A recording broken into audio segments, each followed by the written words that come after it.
हुजूर आपको देखना चाहता हूँ, हुजूर आपको। मेरे इमाम कहते हैं खल्क के हाकिम हो तुम, रिज़्क़ के कासिम हो तुमसे मिला जो मिला, तुम पे करोड़ों दुरूद। जिसको जो भी खैरात मिली है मुस्तफा जाने रहमत के दर से मिली है। रब है मोती, ये है कासिम, रिज़्क़ उसका है, खिलाते ये है। कौन देता है, देने को मुँह चाहिए, देने वाला है सच्चा हमारा नबी। मेरे करीम से गर कतरा किसी ने मांगा, दरिया बहा दिए हैं, दुर्बे बहा दिए हैं। याद रखो जो भी नेमतें मिल रही है मुस्तफा जाने रहमत के सदक़े में मिल रही है। आइए हुजूर शहजादा गौसे आजम मुफक्किर इस्लाम शहनशाह खिताबत हजरत अल्लामा सैयद अमीनुल कादरी साहब क़िबला का इस्तकबाल कर लिया जाए। नारे तकबीर, नारे रिसालत, मसलके आला हजरत सरकारे मदीना कॉन्फ्रेंस हुजूर अल्लामा सैयद अमीनुल कादरी साहब क़िबला मुज़दाए दिल के मसीहा नफसे मियायत ज़अनफा से खुशश बुए कसे मियायत।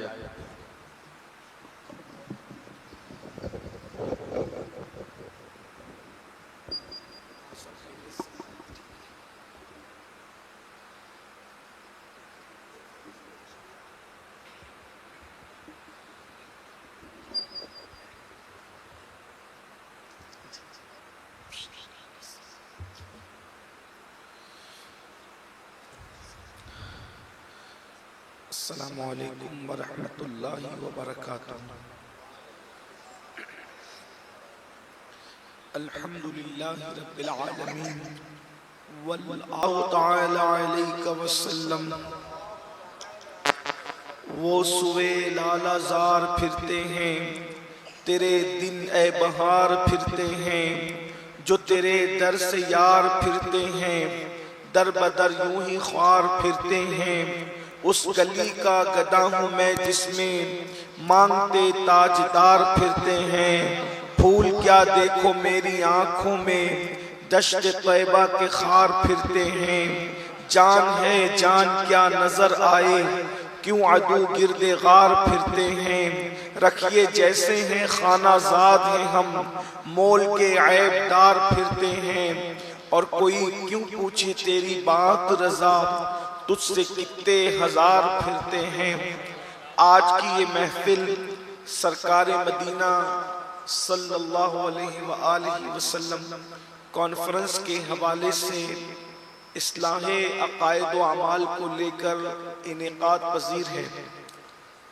मुझसे पेशतर आपने खुतबा उलमा शुरा को समात किया है, और मेरे बाद भी इंशाअल्लाह आप हमारे कायद हमारे अमीर हुजूर दाइए कबीर से आप उनका ईमान अफरोज खिताब समात फरमाएंगे।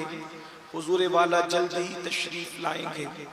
मुझे भाई शाहनवाज शेख साहब ने जिन दो अनाबिन की तरफ इशारा किया है, उसी मुनासिबत से कुरान मुकद्दस सूरतुन निसा की आया करीमा के हिस्से की मैंने तिलावत की है। हमारे मिंबर पर बड़ी तादाद में उलमाए किराम शोरा इस्लाम मौजूद है। मैं सबके नाम नहीं जानता।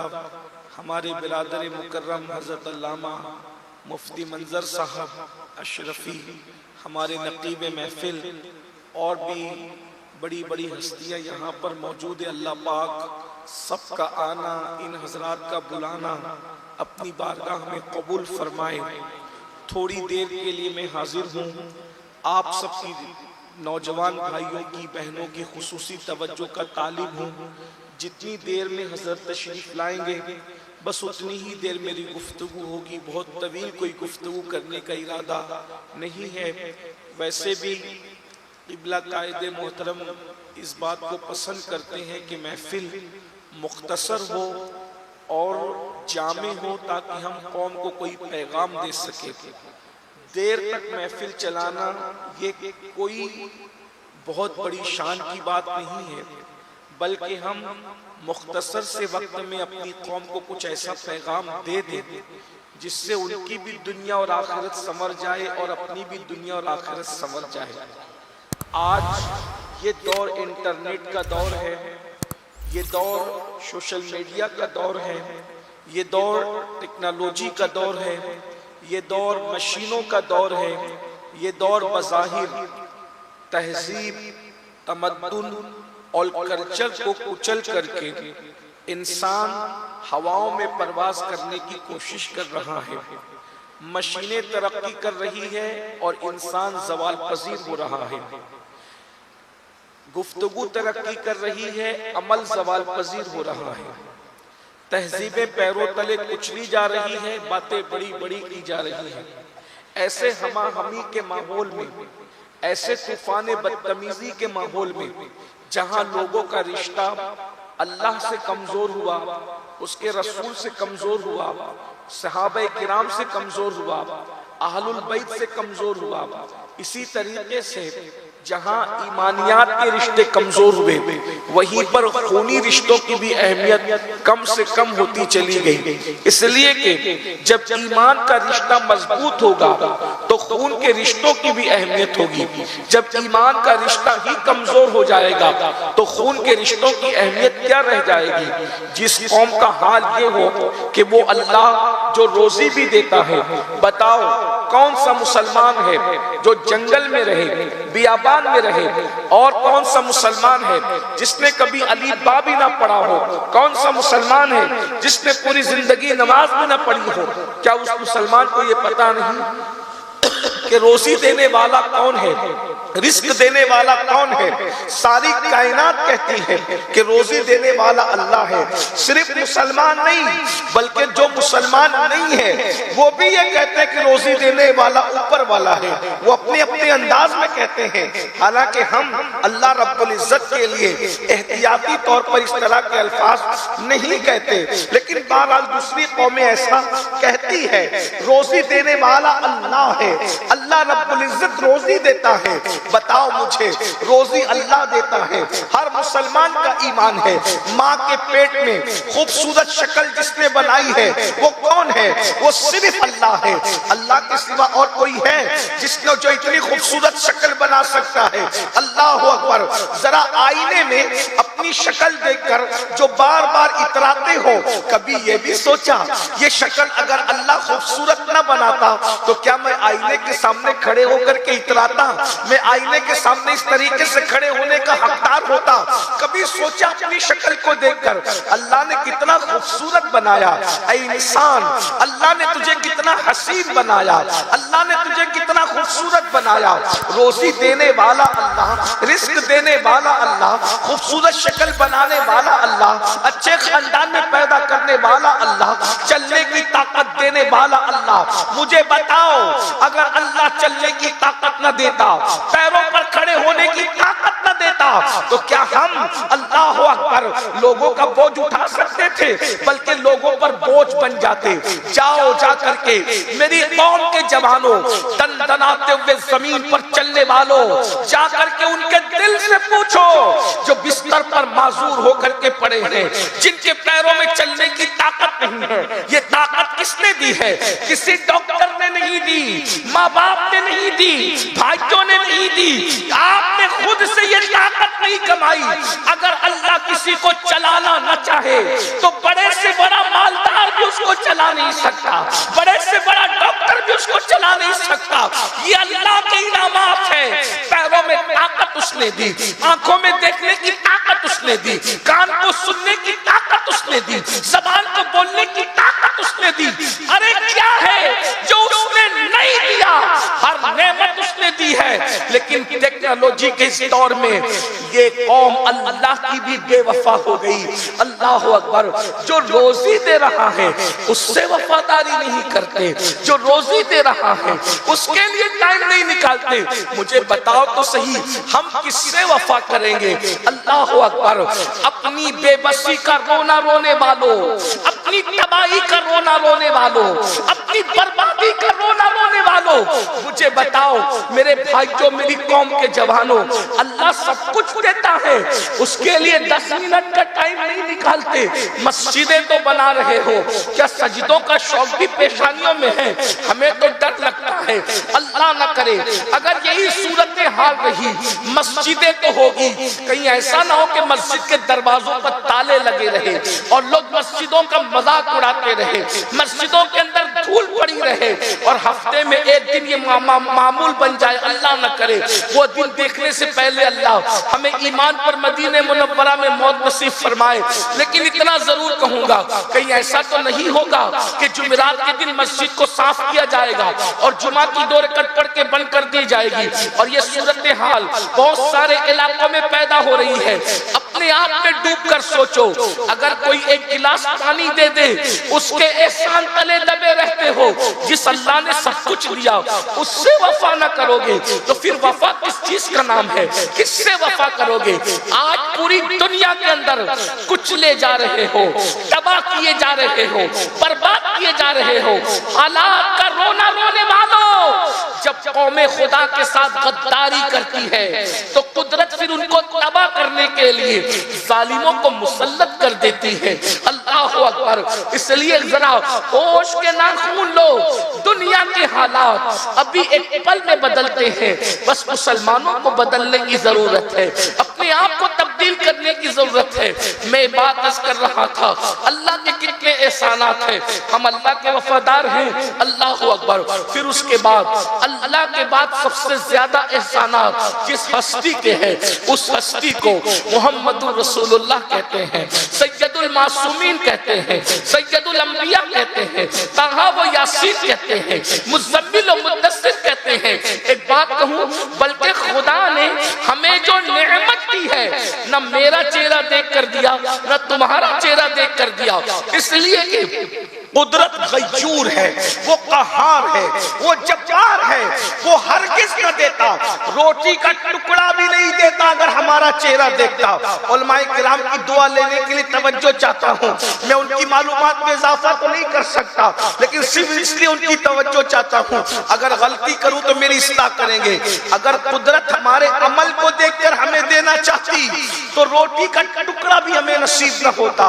अगर कुदरत हमें हमारे अमाल को देखकर देना चाहती तो एक सांस भी कुदरत न देती, मगर अल्लाह ने, कुदरत ने हमारे चेहरे नहीं देखे, जो कुछ दिया है सब मुस्तफा जाने रहमत के सदके में अता फरमाया है। इसलिए वो हमें देखकर नहीं देता, वो तो महबूब का चेहरा देखकर देता है।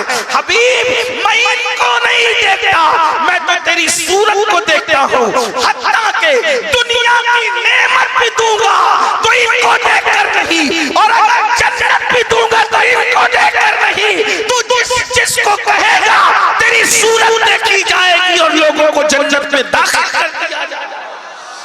मेरे इमाम कहते हैं, खल्क के हाकिम हो तुम, रिज़्क़ के कासिम हो तुमसे मिला जो मिला, तुम पे करोड़ों दुरूद, जिसको जो भी खैरात मिली है मुस्तफा जाने रहमत के दर से मिली है।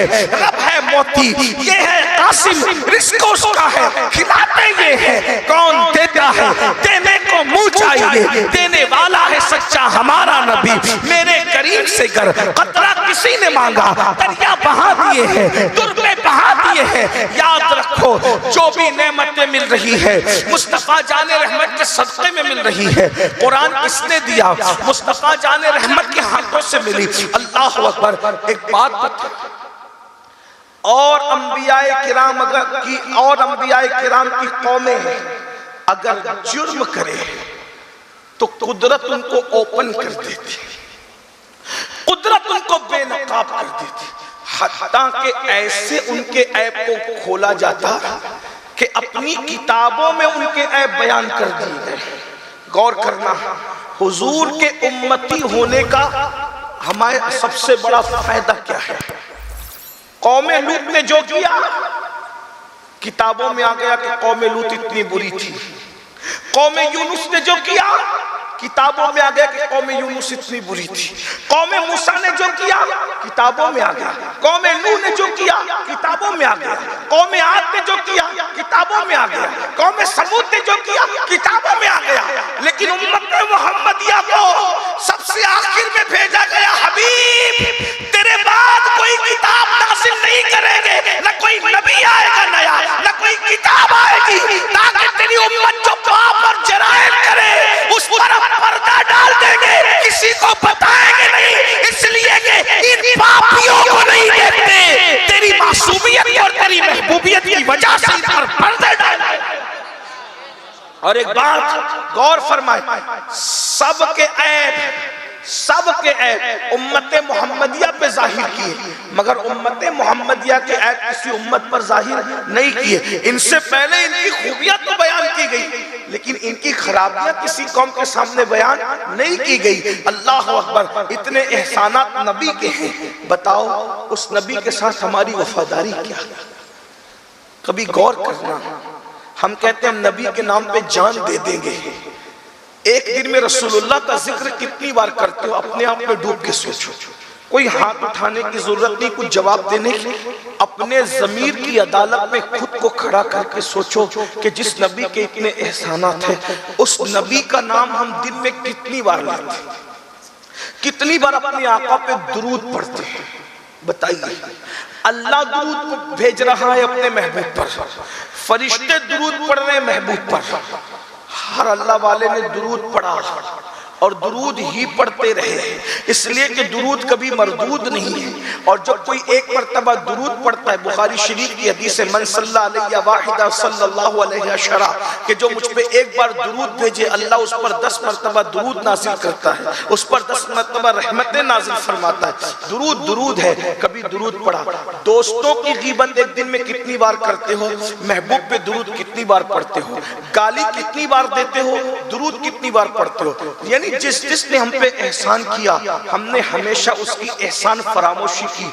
अब आप कहते हैं कि हम बर्बाद हैं, हम तबाह हैं, हम जलील हो रहे, हम रुस्वा हो रहे। अल्लाह रसूल से वो वफा नहीं की। एक बात कहूं, बुरा मत मानना, कुत्ते को उसका मालिक एक रोटी देता, सिर्फ एक रोटी, वो भी दरवाजे पे बिठा करके जिल्लत के साथ देता है। कुत्ते को मालिक कभी इज्जत नहीं देता, एक रोटी देता है और वो भी दरवाजे पे बिठा करके देता है, फेंक कर देता है। तो भी वो कुत्ता 24 घंटे मालिक के दरवाजे पे पहरेदारी करता है। रात दिन का ये तजुर्बा है, कुत्तों का ये हाल है। क्या हम कुत्तों से भी गैर गुजरे हो? बहुत बड़े बनते हो ना। मैं आपको कुत्तों से गैर गुजरा कह नहीं रहा हूं, अपने आप से भी सवाल है और आपसे भी सवाल है। क्या हम कुत्तों से भी गैर गुजरे हो? कुत्ते हमसे आगे निकल गए वफा में। जिस जानवर को कोई अच्छा नहीं कहता, उसकी मौजूदगी रहमत के फरिश्तों की आमद को रोक देती है। हम और आप तो अशरफुल मखलूकात हैं। उसका मालिक उसको सिर्फ एक रोटी देता है, एक रोटी। वो 24 घंटा मालिक के दरवाजे को पकड़ के बैठता है, 24 घंटा। जब सारी मखलूक सो जाती है, वो मालिक की वफा में जागता रहता है। कोई इसके दरवाजे पे चोर ना आए, और अगर आ जाए कोई चोर तो वो किसी की परवाह नहीं करता, भौंक भौंक करके अपने मालिक को आगाह करता है कि तेरे दरवाजे पे कोई डाका डालने के लिए आया है। मेरी कौम के जवानों, एक रोटी कुत्ते को दी फेंक कर, तो कुत्ते ने ये वफादारी की। हमें तो जो दिया सब अल्लाह ने दिया। हमारे पैदा होने से पहले माँ के सीने में दूध जिसने पैदा किया, गौर कीजिए। अगर अल्लाह हमारी पैदाइश से पहले हमारे माँ के सीने में दूध पैदा न करता, हम क्या पीते? और अगर दूध पी लेते और अगर वो हजम करने की ताकत न देता तो हमारा क्या होता? ये सब उसी का, पीने की ताकत उसी ने दी, हजम करने की ताकत उसी ने दी। कभी गौर भी किया हम अपने मालिक के कितने वफादार हैं? कुत्ता मालिक का दर छोड़कर नहीं जा रहा है, और हम इतने बेवफा हैं कि सबके दर पे जा रहे हैं, मालिक के दर पे नहीं आ रहे। वो मालिक के दरवाजे से नहीं जाता, हम मालिक के दरवाजे पर आते नहीं। हम कौन हैं? मुसलमान तो ऐसा नहीं हो सकता। मुसलमान ऐसा नहीं, जो मुसलमान रसूलुल्लाह बनाने के लिए आए थे वो मुसलमान तो ऐसा नहीं हो सकता। हम कौन से मुसलमान हैं? जैसा मोमिन रसूलुल्लाह बनाने के लिए आए थे वैसा मोमिन तो ऐसा नहीं हो सकता। हम कौन से मोमिन हैं? हम कैसे मुसलमान हैं? कभी गौर किया, कभी तवज्जो की? जिस दिन हम इस बात पर तवज्जो करेंगे उस दिन हमारी जिंदगी कुछ और होगी। आज हमारी जिंदगी कुछ और है। बहरहाल मेरा उन्वान ये नहीं, मैं तमहीद में सिर्फ ये बात कहना चाहता हूँ, जो कौम अल्लाह से वैसी वफादारी न करे, रसूलुल्लाह से वैसी वफादारी न करे, अल्लाह अकबर, जब ईमानियात के रिश्ते इतने कमजोर हो जाएं तो फिर खून के रिश्तों की अहमियत क्या रह जाती है।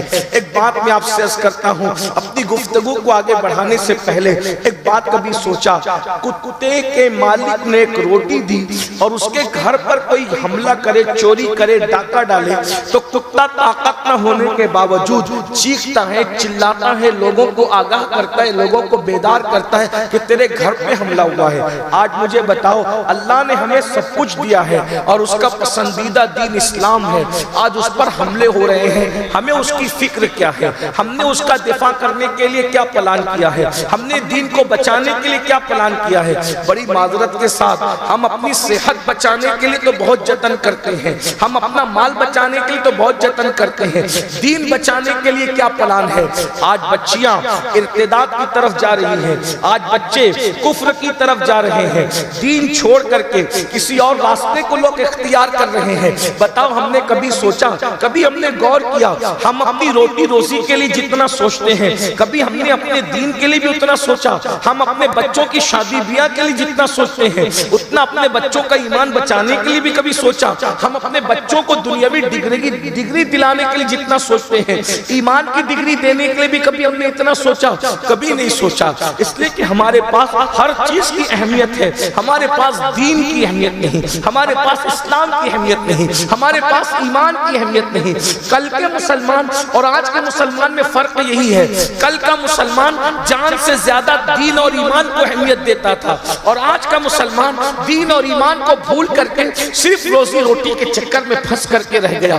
दुनियावी इज्जत चाहिए, दुनियावी वकार चाहिए, दुनिया का माल चाहिए, अच्छे मकानात चाहिए। मेरे अजीज, कितना भी अच्छा मकान तू बना ले, क्या जन्नत से अच्छा हो सकता है? और एक दिन मरेगा तो ये मकान छोड़ के जाएगा। बोलो, बाप दादा मकानात छोड़ के गए कि नहीं गए? हमारे परदादा मकानात छोड़ के गए कि नहीं गए? बड़े बड़े मालदार, करोड़पति, अरबोपति, बड़ी बड़ी बिल्डिंगें बना करके, माल दुकानें छोड़कर, मकान छोड़कर, हवेलियां छोड़कर, महल्ला छोड़कर गए कि नहीं गए? हम भी चले जाएंगे। जिस मकान को छोड़कर जाना है उसके लिए इतनी मेहनत की, और वो जन्नत जो हमेशा के लिए है, जिसमें दाखिल होने के बाद कभी उसको छोड़ के कहीं नहीं जाना, उसके लिए हम क्या कर रहे हैं? उसके लिए क्या काविशें कर रहे हैं? उसके लिए क्या कोशिशें कर रहे हैं? मतलब यही है कि हमने दीन को ज़बानी तौर पर तो कहा कि ये दीन हक है, लेकिन अमली तौर पर कहीं ऐसा तो नहीं कि दीन के बारे में हमें माज़अल्लाह यकीन उतना नहीं जैसा कि एक मोमिन कामिल को होना चाहिए। मेरे भाइयों, दीन पर यकीन पैदा करो। जहाँ झोपड़े में भी जिंदगी गुजर जाएगी, महलों में भी जिंदगी गुजर जाएगी, लेकिन एक दिन छोड़ करके जाना है। यहाँ मुझे एक बात याद आई, गुफ्तगू का आगाज करने से पहले, अपने उन्वान पे आने से पहले मुझे एक बात बड़ी खूबसूरत याद आई। आज सबको अच्छा मकान चाहिए, बिल्कुल, अल्लाह तुम सबको अता करे। सबको माल चाहिए, अल्लाह तुम सबको अता करे। लेकिन इतना याद रखना, दुनिया में ऐसे रहो जैसे कश्ती समुंदर में रहती है। जब तक कश्ती समुंदर में रहेगी कामयाब रहेगी। जिस दिन समुंदर कश्ती के अंदर आ गया उस दिन क्या होगा? कश्ती डूब जाएगी। दुनिया में रहो, दुनिया को अपने अंदर मत रखो। कल का मुसलमान दुनिया में था, आज हमारे अंदर दुनिया घुस गई, इसलिए हम डूब रहे हैं। कश्ती के अंदर समुंदर आ जाए तो कश्ती समुंदर में गर्क हो जाएगी, और मुसलमान के अंदर अगर दुनिया आ गई तो अल्लाह न करे कि कुफ्र और गुमराही के दलदल में हम डूब न जाए। कुछ भी बना लो, एक दिन छोड़ के जाना है। आखिरत हमेशा की, वल आखिरत खैर व अबका, आखिरत बाकी रहने वाली और बेहतर भी है। आखिरत की तैयारी करो। एक बादशाह था, उसको महल बनाने की सूझी और उसने सोचा कि मैं ऐसा महल बनाऊंगा कि उसमें कोई कमी नहीं होगी, कोई कमी नहीं होगी, कोई ऐब नहीं होगा। और उसने बड़े बड़े इंजीनियर और हुनरमंद और लोगों को जमा किया और जमीन भी ऐसी कि बहुत मुनासिब तामीर नक्शा वक्शा सब, और जब सब बन गया तो बादशाह का जब महल तैयार हो गया तो उसने बड़े बड़े उलमा, ज़ुअमा, दानिश्वर, मुफक्किरीन, मुदब्बिरीन, नाक़िदीन सबको बुलाया और बुलाकर खाना खिलाया और कहा कि मेरे महल में जो ऐब है उसको बयान करो। अब जाहिर सी बात है, माल आता है तो लोग चापलूसियां भी करते हैं। जितनी चापलूसियां लोग मालदारों की करते हैं, किसकी करते हैं? जिसके आंगन में अमीरी का शजर लगता है उसका हर ऐब जमाने को हुनर लगता है। अगर गरीब कोई गलती कर जाए तो सब लोग उस पर टूट पड़ते हैं, लेकिन मालदारों की सारी गलतियां लोगों को हुनर लगता है। गरीब के निकाह में जाएंगे तो तेवर कुछ और होते हैं हमारे, और मालदारों के यहाँ जाएंगे तो भीगी बिल्ली बन करके जाएंगे। जो कौम माल से इतना मरऊब हो, कहीं उस कौम का शजरे कल्बो नजर फिरौनियत से तो नहीं मिलता है। क्या है? जनाजों को भी माल में तकसीम कर दिया, शादियों को भी माल में तकसीम कर दिया, रिश्तेदारियों को भी माल में तकसीम कर दिया। अगर देखो कि लोग कंधे पे कंधा बदल रहे हैं तो समझ जाओ किसी अमीर शहर का जनाजा है, और जिसके जनाजे में कोई जनाजा पढ़ाने वाला भी नजर ना आए तो समझ जाओ बेचारे किसी मुफलिस का जनाजा है। ये हालात हमने शादियों को, मुसाफों को, जनाजों को, मैयतों को, खुशियों को, गमों को माल की बुनियाद पर तकसीम किया। यार की बुनियाद पर कौन कहां जाता है? यार की बुनियाद पर कौन कहां जाता है? हम तो माल की बुनियाद पे जाते हैं। याद रखना, माल सब कुछ नहीं है, यार की मोहब्बत बड़ी चीज है। वल्लदीना आमनु अशद्दु हुब्बन लिल्लाह, मोमिनों की शान ये है कि वो अल्लाह से टूटकर मोहब्बत करते हैं। खुदा की मोहब्बत दिल से निकल गई, माल की मोहब्बत दिलों में घर कर गई। दुनिया दुनिया दुनिया दुनिया में डूब के इस्लाम दुनिया से नहीं रोकता, लेकिन इस्लाम का ज़ाब्ता है न तर्के दुनिया हो न गर्के दुनिया हो। इस्लाम दरमियान की राह सिखाता है। तो बहरहाल मालदार था, बादशाह था, जिसको देखा सबने कलाबे मिला दी, तारीफ पे तारीफ, तारीफ पे तारीफ, खूब तारीफ की।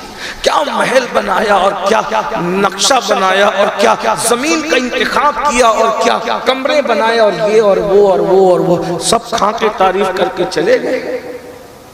तो अगर मालदार भी दानिश्वर हो तो सोचता है भाई जो बातें कही जा रही है उसका मैं मुस्तहिक भी हूं कि नहीं। बादशाह सोचने लगा जितने आए थे सब खाए और जो जिसका खाया उसका गाया, चले गए। आखिर में एक अल्लाह वाला आया जिसको माल से नहीं बल्कि यार से प्यार था।